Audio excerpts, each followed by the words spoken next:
দুবরাজপুর মা শ্মশানকালীর ভক্তদের উদ্যোগে বিরাট মহোৎসবের আয়োজন করা হয়। শিবরাত্রির পরের দিন অমাবস্যায় গত ৩ বছর ধরে এই মহোৎসব হয়ে আসছে। বৃহস্পতিবার অমাবস্যার দিন শ্মশানে কালী মন্দিরে বিশেষ পুজোপাঠ ও হোমযজ্ঞ হয়। পরে ভক্তদের বসে প্রসাদ খাওয়ানো হয়। এদিন ভক্তদের খিচুড়ি, সবজি, পাঁচমিশালি টক ও বোঁদে খাওয়ানো হয়। প্রায় ১৫,০০০ ভক্ত এই দিন শ্মশানে কালী মন্দিরে প্রসাদ গ্রহণ করেন। দুবরাজপুরের শতাব্দী প্রাচীন শ্মশানকালী মন্দির প্রতি বছরের নেই এই বছরও আমরা একটা মহোৎসবের আয়োজন করেছি। পুজো আগা হোম টোম সবই হলো এবং এই বছর নিয়ে আমরা 3 বছরে এটা 3 বছরে পা দিলাম।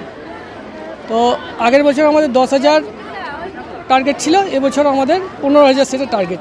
বিগত দিনে আমরা চেষ্টা করবো যেন আরও অনেক বেশি হয়।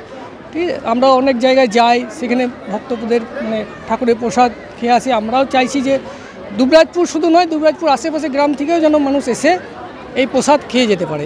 ঠিক আছে, এবং এই মহোৎসব দুবরাজপুরের কিছু ভালো ভালো মানুষ এগিয়ে এসেছে, তারা সাহায্যে হাত বাড়িয়েছে এবং এই মহোৎসব আমার একার নয়, গোটা দুবরাজপুরের মহোৎসব।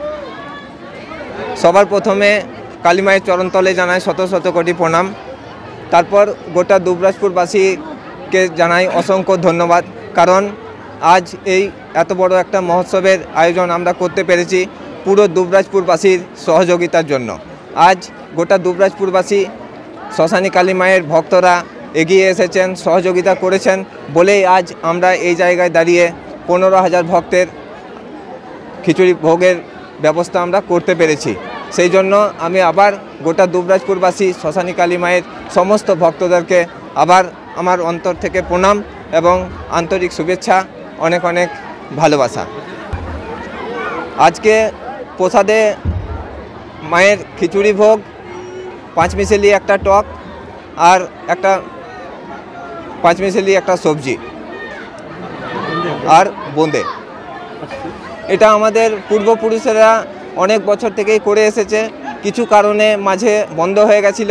আবার আমাদের নিউ জেনারেশনের ছেলেরা উদ্যোগ নিয়ে নতুন করে আবার এটা আজ 3 বছরে এই বছর পা দিচ্ছে।